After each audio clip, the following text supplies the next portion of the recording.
And here we are. We're back. Welcome, everyone. Welcome if you are new. Going to talk about the coral reefs. We've been hearing a lot of warnings. Is that the way to put it? Warnings coming from activists and people who monitor nature. The world's coral reefs, starting with the most charismatic one, which would be the Great Barrier Reef off Australia, but all the world's coral reefs are in great danger of what they call bleaching events. Basically, that's kind of a nice filtered way of saying that they're dying, that they're going extinct. Bleaching events are going to become terminal, fatal, permanent, whatever you want to call it, and that the coral reefs are going to die. Now, some people will refer to coral reefs, visible objects, big things out in the water, as superorganisms, and that's fair. They're colonies, they're colonial organisms, they're sort of complex assemblages of all kinds of life that help support each other in living this kind of communal existence. And a coral reef is, of course, the corals, the hard-bodied corals, but also the soft-bodied corals that look like plants, but they're not, and the plants, and the fish, and the all the invertebrates like sea anemones and echinoderms and the whole bunch, and they all live there together.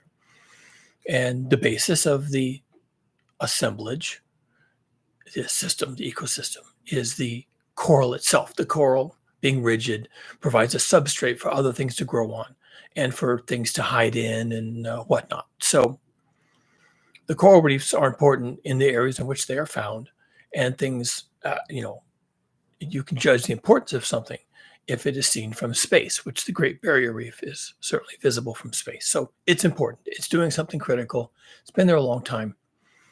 And people are wringing their hands about, the bleaching events and the disappearance of the great coral reefs, of which there are quite a few. So how to say this? The best way to say this is that the coral reefs are already gone. They're gone. Sometimes it takes a while for something to actually die. And the more complicated it is, the longer it might take. We hear people say, how long can humans live without food? How long can humans live without water or air, right? But, if you've been buried, this is going to be gross, but I have to say it because we have to work with analogies here. If you've been buried alive, then you're dead. It doesn't matter that, you've got enough air to last an hour or two. It doesn't matter, whatever. You've been buried alive, you're dead.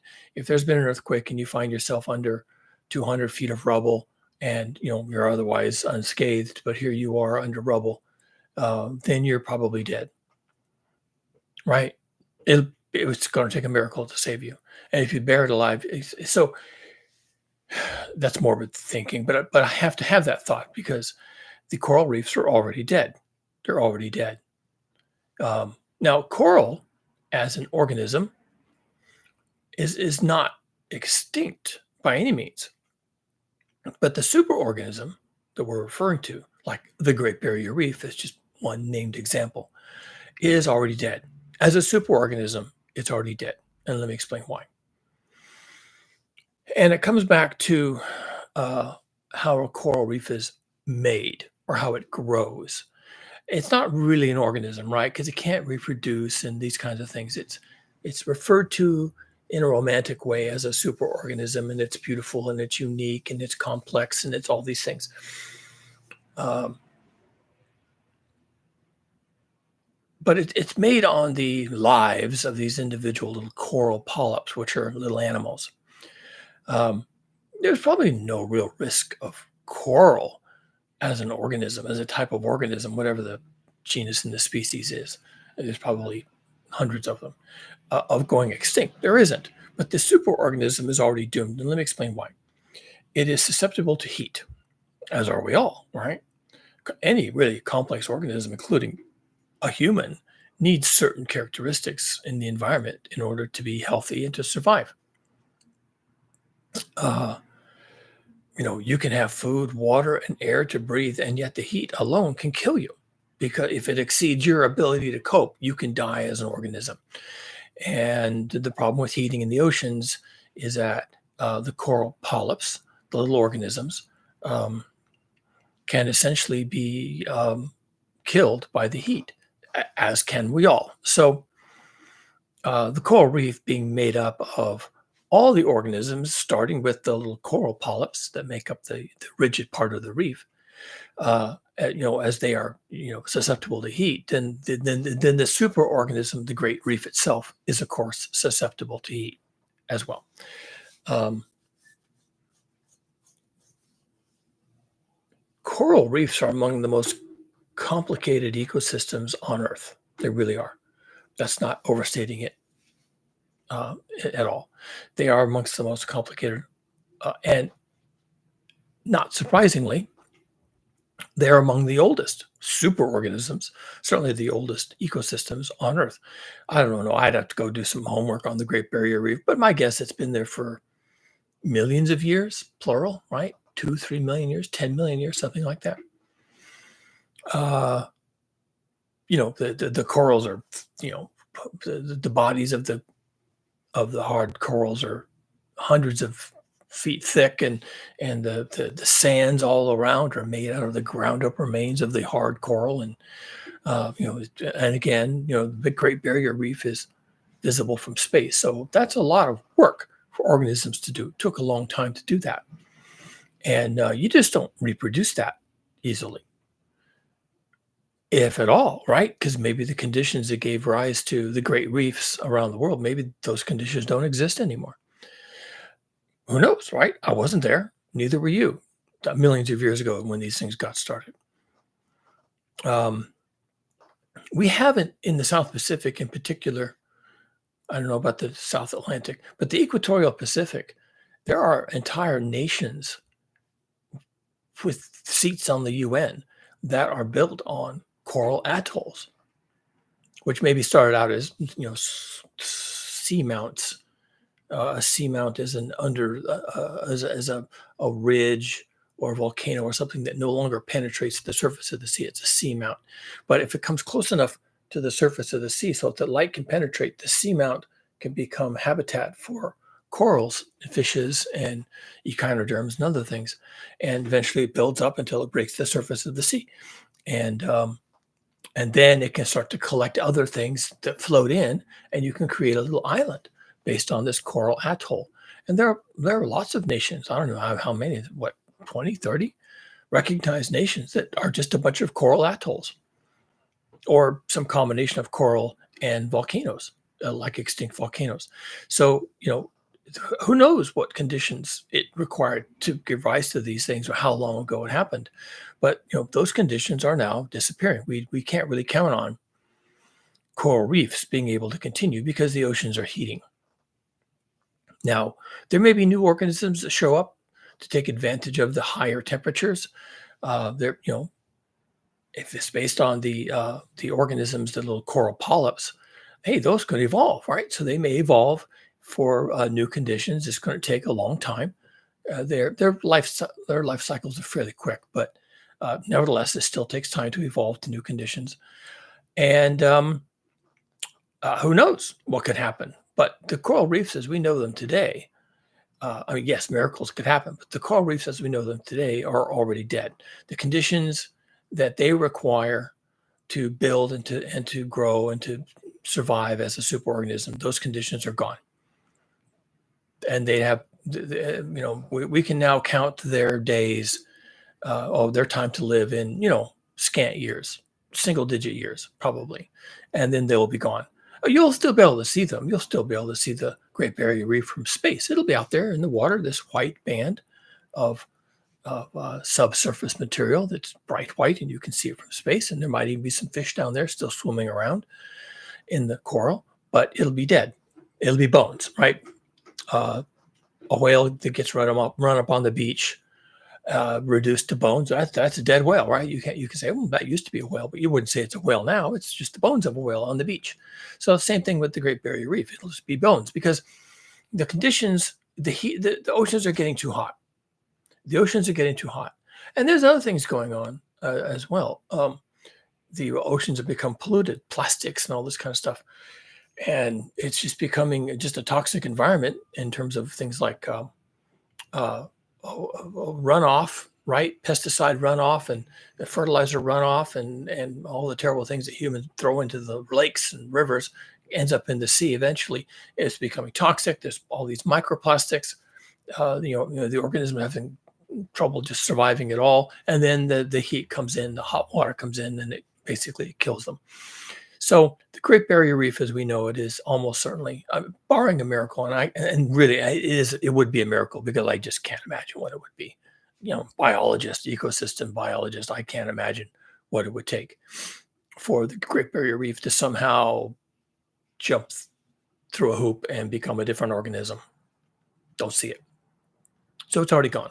And it doesn't matter if it continues to, bleach and then recover and bleach and then recover. These are signs of death. But we're now in the days of a death watch.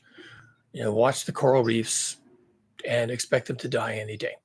They'll still be there, still visible from space. You can still go out there on a glass bottom boat and look down at the coral, but it'll be dead. It's bones. Now, since the corals, the organisms and all the other fish and everything else, they do have reproductive phases that are mobile. The corals, in particular, release their little eggs into the water column, and then they float. They're part of the water, and they float on the water, and they can go someplace else. So possibly there will be um, new coral colonies forming elsewhere, right? I mean, waters that are cold today will become warmer, and that will be suitable habitat maybe for a coral reef.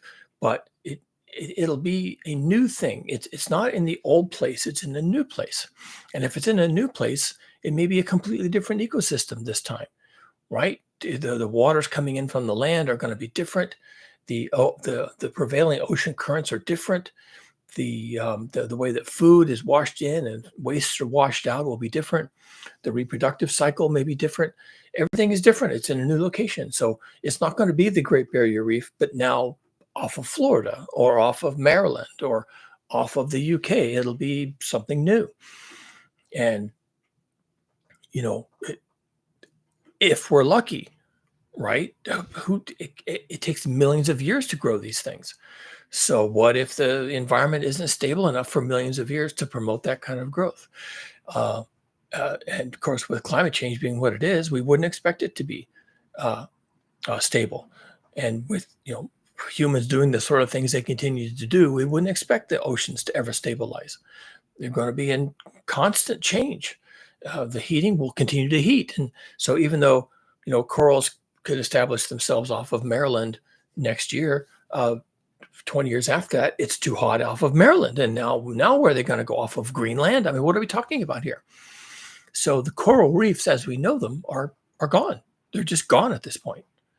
The polyps, the coral polyps, the individual organisms, and the individual fish, and the individual sponges, and the individual soft corals, and the individual everything else, they'll still be present somewhere on the earth. And in theory, they could establish, because their reproductive cycle involves a certain amount of migratory behavior, they could establish new coral reefs where coral reefs can be established. I mean, that's vague, right? But that's the state of the art, folks. Yes, you can establish a coral reef where coral reefs can be established, and if you allow a million years for that to happen. Okay, so that's a lot of ifs and whereases, but that's the state of the art. Okay, and a coral reef, if you think of it as a superorganism, it has a life cycle. And things have to happen in a certain order for this superorganism to be formed.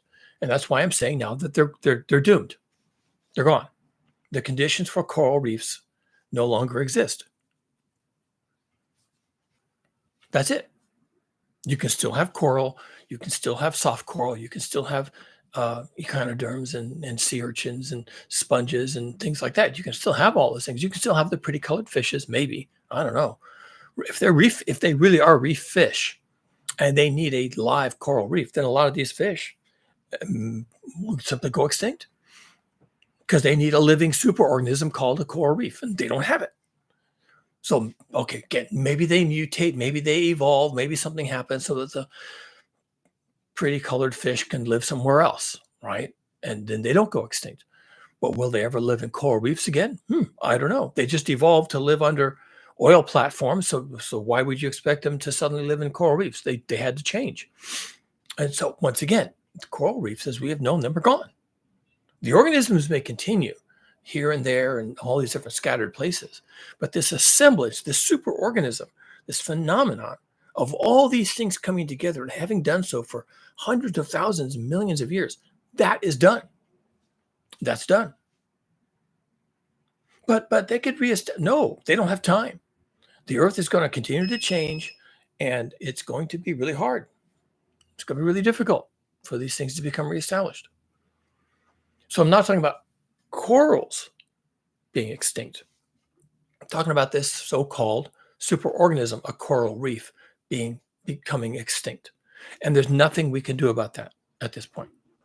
Oh, but we could remove carbon dioxide from the atmosphere. No, you can't do that. You can talk about that. That's fine. But I'm not talking about things you can talk about. I'm talking about things you can do. And you can't do that. Well, we could innovate. Go ahead. Come back to me when you've got that figured out. Right now, you're not doing that. So what else could you do? Well, we could cool the waters around the coral reefs. We could put up walls, and we could chill the water with massive amounts of energy from the sun, and it could all be beautiful, and we could save them. Okay, that's like a generational project. That's like a 20, 30-year project, and you need to get started 20 years ago for that to have any effect. And did you? Did you start that project 20 years ago? Are you talking about a project like that now? Are you going to do all that and save the coral reefs? You're going to spend all that money and all that treasure and all that technology and everything else while people in Africa are starving to death because of global heating, and you're going to save the coral reefs from global heating? Is that really going to happen? No, that's not going to happen. I can tell you right now, straight up, no, that's not going to happen. Come back to me. Come back to me when you've broken ground and you've got all that started and you've got the 2 nuclear power plants it's going to take to power such a project, or maybe more like 4 nuclear power plants it's going to take to power a project like that. When you've broken ground on 4 nuclear power plants to power that project of saving the coral reefs from global heating, when you've broken ground on 4 nuclear power plants in Australia, and then you come back to me and we'll talk about this again. Okay? Until then, yeah, just shut the fuck up, because you're not doing that. No one's going to do that. No one's going to save the Great Barrier Reef. And you'll hand wring. Oh, we have to save the Great Barrier Reef. It's so beautiful and it's so iconic, and you can see it from space. And it's like, whatever. It's gone. It's already gone. Oh, well, then I guess I need to fly to Australia and go out on a boat and do my disaster tourism. And yeah, okay, fine. You can do that. That is a thing you can do. You can contribute to the tourism in Australia by being one of the last people to go out on a boat and skin dive or snorkel or whatever you're going to do, and enjoy the Great Barrier Reef before it is in fact truly gone. Yeah, you can be that person. And in doing so, of course, contribute to all the problems with global heating, because you're going to drive and you're going to fly and you're going to charter a boat and you're going to charter equipment and you're going to do all these things. And it's going to be fossil fuels like this. And yeah, that's what you're going to do, right? To be the last person to watch the last colorful fish swim away from the last of the living coral at the Great Barrier Reef. You're going to be that person. That's how you're going to celebrate the end of the Great Barrier Reef, by burning all this fossil fuel to go out there and float around and watch the last fish, go belly up and float off on the current as the Great Barrier Reef finally dies. You're going to be that person. Okay, enjoy. But it's gone anyway. And my whole point of this video is to simply say that the reefs, the coral reefs of this world, are already extinct. They are dead men walking. They are dead walking. They just have to fall over dead. That's all that's left. They're stumbling towards their demise. And when they're dead, then they're dead. And my recommendation is you eliminate all expectation that there will ever be coral reefs on this planet in the future. That's it. The conditions for that to happen are gone. The conditions for the existing ones to survive are gone, rapidly disappearing. And there is no prospect for reversing that. Zero. There is no prospect. The actual number is not small or infinitesimal. The actual number for saving any of these things from global heating is zero. It is zero. There's no chance of reversing any of this ever. In the history of forever, we can't reverse any of this. Certainly not for superorganisms. Those things were self-assembling. They built themselves over millions of years. How are you going to reverse that? How are you going to reproduce that? What are you going to do? Artificial intelligence or something? What are you talking about? You're going to recreate the coral reefs using AI or robots or something? What? No, you're not doing that, okay? No, you're going to be too busy feeding your ass to be rebuilding coral reefs, okay? No one's going to be building coral reefs or saving them with nuclear power plants. You're going to be busy running around trying to find places that are still arable land that aren't too hot to grow plants, that still have water for irrigation, and you may end up doing it in greenhouses or under the fucking ground using grow lights. That's maybe how you grow your food because the earth is going to get too hot. So it's not just the coral reefs that are going extinct. That's just what they call the canary in the coal mine. That's just an early indicator. What's really happening is that all forms of surface activity are now hanging in the balance, including your agriculture, including this whole idea of setting a furrow in the ground, dropping seeds in, watering those seeds, and pulling the weeds and watching them come up and then eating the food. That whole paradigm, that whole thing, which is like 90% of your food supply, that whole thing is also untenable now. I could do a whole video and tell you about how your prospects for above ground agriculture are sliding into the shitter. Okay, and you say, well, how is that possible? We have well, you need a lot of fossil fuels to continue doing what you're currently doing because not only are you going to have to plant more ground to because the yields are going to go down. These are mostly C3 plants. C3 plants don't do well above a certain temperature. Did you know that? I've mentioned that on this video before. Look up C3 versus C4 plants and see which list. See what the lists are for the number of things that you eat that are C3 plants versus the number of things you eat that are C4 plants. Yeah, you're gonna pass out from the shock. Everything you eat, with the exception of maybe of, I don't know, sorghum or lentils or something, there's some weird things in there that, there are C4 plants and they can handle the heat. Only up to a point, by the way. They handle the heat better than the C3 plants.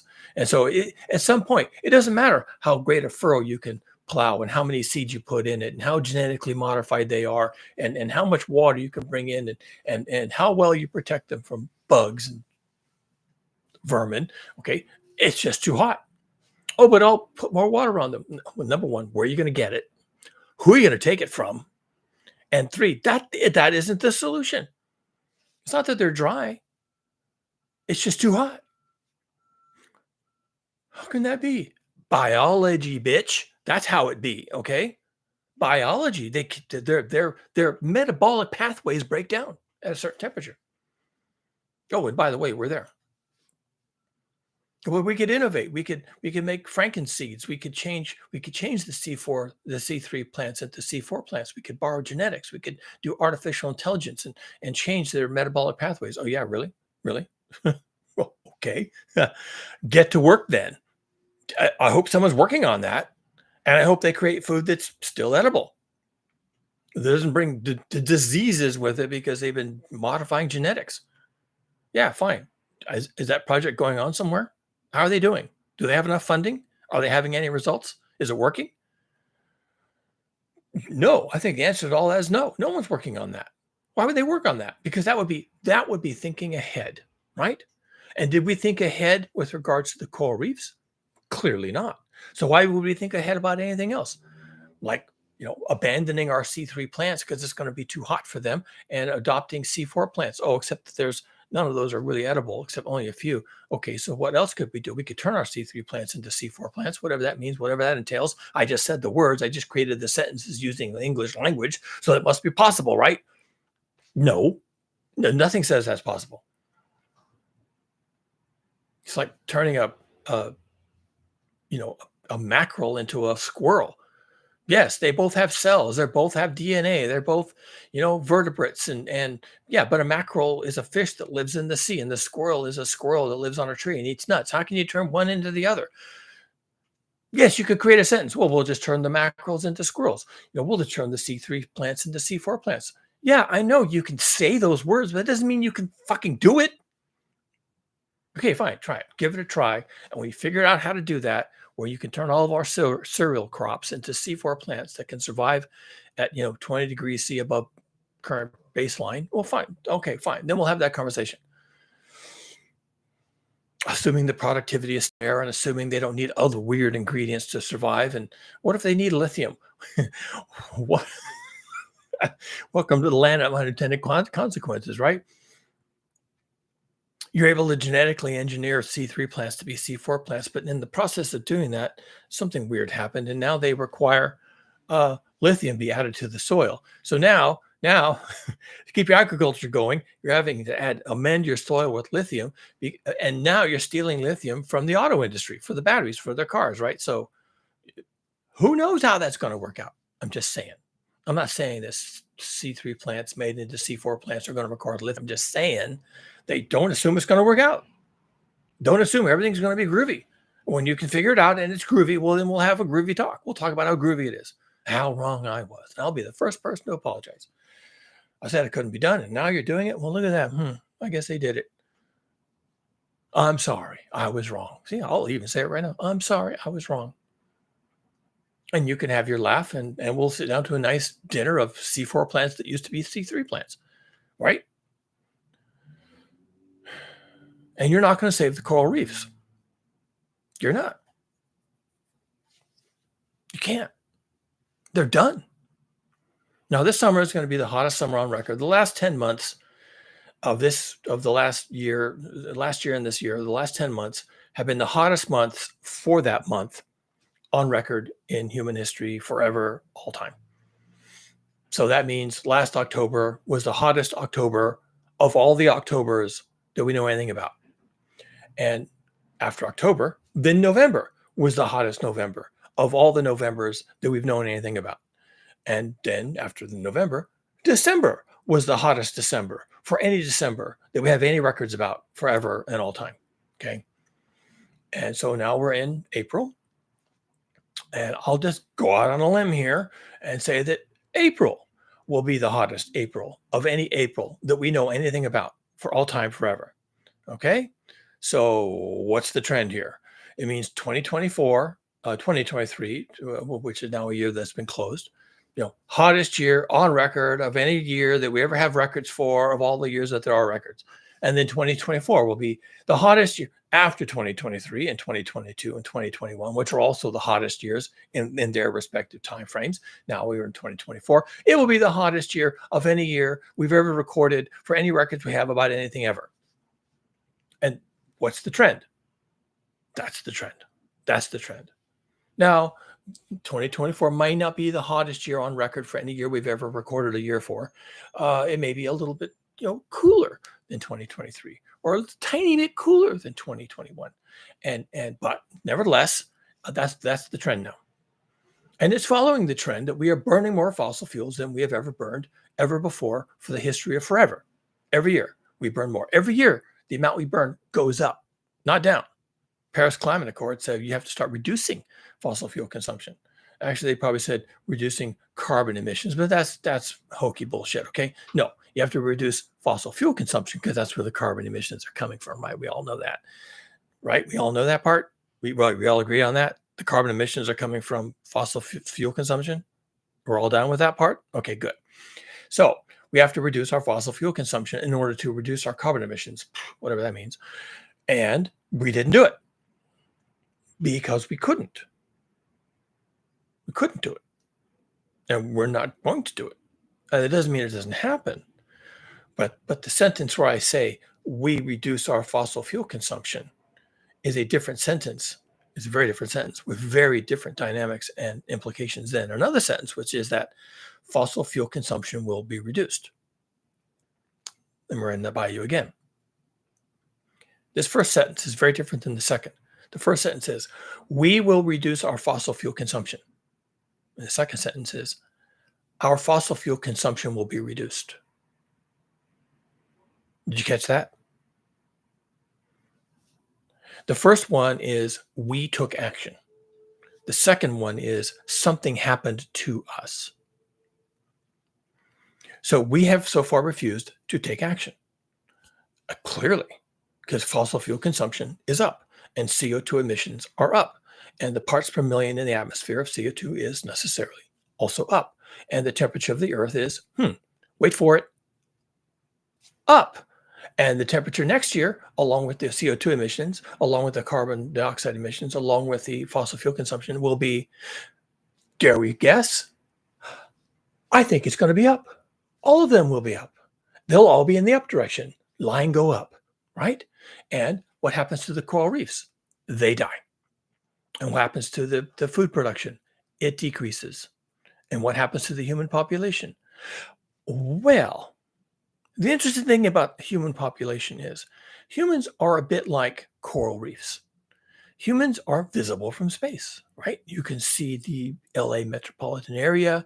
You can see, the greater London urban area. You can see how Europe has been developed, and you can see all the big cities, especially at night when the lights all come on. You can see all these bright dots where the cities are.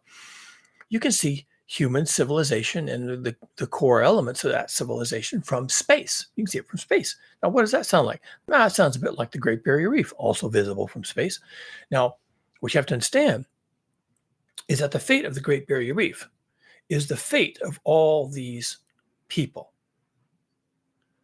Because these cities, these nations, these areas of agriculture, like the Great Barrier Reef, they are stationary. They can't move. There's nowhere for them to go. And the Great Barrier Reef, as a superorganism, is going to become extinct because it can't save itself. It can't pick itself up on its billions of legs and wander off to some place that's not as hot. It can't do that. And cities also can't do that. Great expanses of agriculture can't do that. The individual people can, just like the individual polyps in a reef can reproduce, and their little eggs go someplace else and put down roots, and now you have a new coral plant that's 50 miles away from where their parent was, and you just keep repeating that, and now corals can migrate into cooler water. But the reef can't do that. And it's the same way with people. People are like a little bit like the fish, right? Maybe the fish can swim to another area. Maybe the people can up sticks and move to another area. But the cities and the agricultural centers and the oil refineries and the manufacturing facilities, they're stuck. They're like superorganisms. They're stuck. And so the people can leave, but these things cannot. And so we will have to abandon our cities and our agricultural centers and everything else in the same way that the fish and the sponges and the sea anemones will have to abandon the Great Barrier Reef. Now, maybe their progeny will turn up someplace else, but it won't be a Great Barrier Reef. It'll be they'll be stuck to the side of some pier someplace and thousands of miles away. And no one will even notice them, least of all see them from space. The Great Barrier Reef is done. And you'll be able to see its bones from space, but that's it.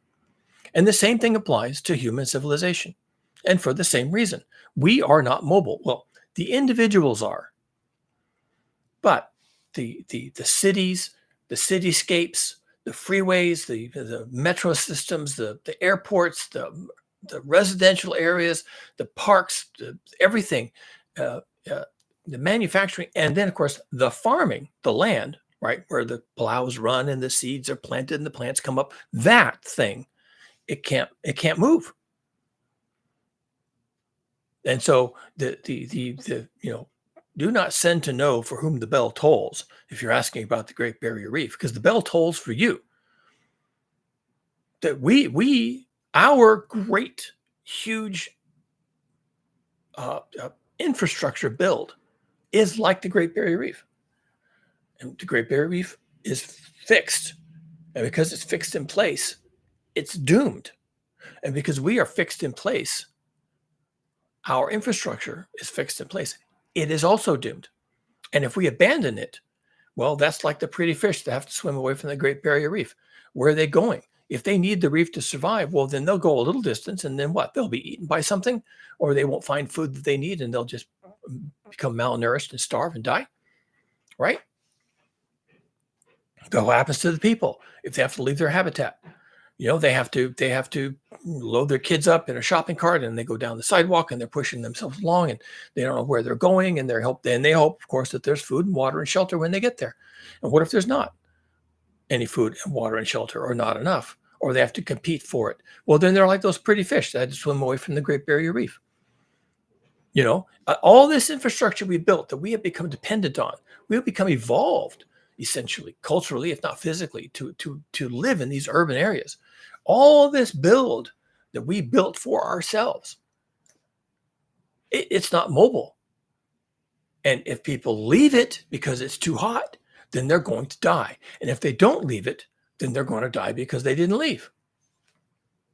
Just like you die if you're a fish at the Great Barrier Reef and you couldn't leave, or you didn't, and now you're dead because the reef is dead and you're part of the reef and the reef died and you died.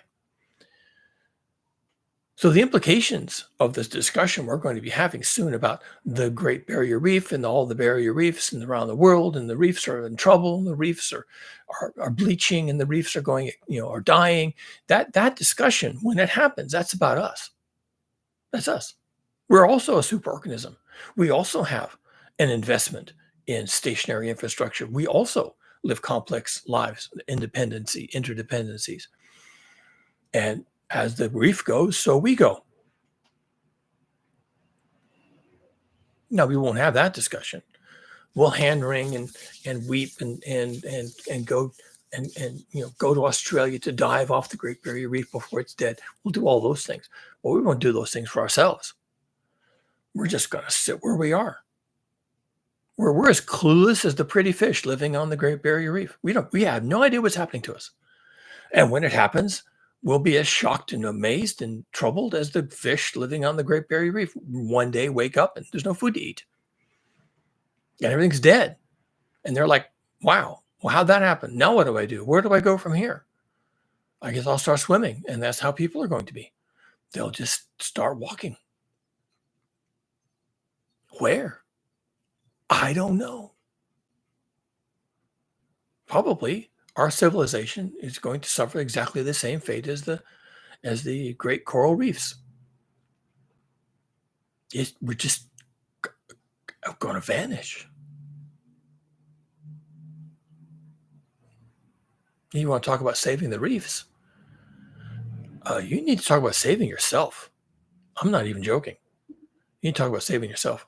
And I don't know how you do that. I really don't. If I thought there was a way, I guess I would mention it. I don't know. You're going to have to form villages. You're going to have to circle your wagons. You're going to have to become dependent on your neighbors. You're going to have to innovate and reinvent village life and reinvent local agriculture and reinvent local industries and grow medicinal plants and self-defense and whatever. This planet used to have 200 million people on it. That's a fraction of a percent of the current population. Something like that. Yeah, that's what happens.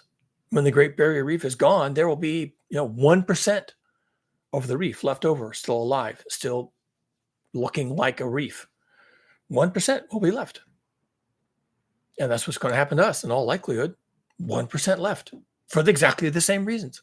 The same math applies. Couldn't get out of the way. Couldn't figure it out. Nothing to figure out. There was no way to save ourselves. No way to save the reef. No way to save ourselves. It's all tied together. Because it's the same problem. You can't get away. There's nowhere to go. And the places you want to go are not suitable habitat. You're done.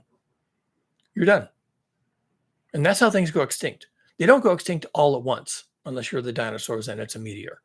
Things go extinct one at a time. Just can't figure it out. Can't find a mate, can't reproduce. Reproduce, but your offspring die. There's not enough food. It's too hot. It's too cold. You can't figure it out. And you wander here and you wander there, and there's something to eat, and then there's not, and you just can't figure it out. And that's us. That's us right now. We can't figure it out. We can't figure this out. And that's how you go extinct. Okay, you can also go extinct because of a meteor. Okay, maybe we'll get lucky and we'll get hit by a meteor, right? But short of that, we're going to go extinct if we do because we couldn't figure it out. And you're no closer to figuring it out than I am, except I might be closer than you. I mean, I'm writing the book, right? Which I probably should be doing, but I'm not going to do that today. I got other things to do. So, yeah, think about the Great Barrier Reef. Think about the coral reefs, and think about, that's us in 10 years. That's us. Where they go, we go. And for this same reason.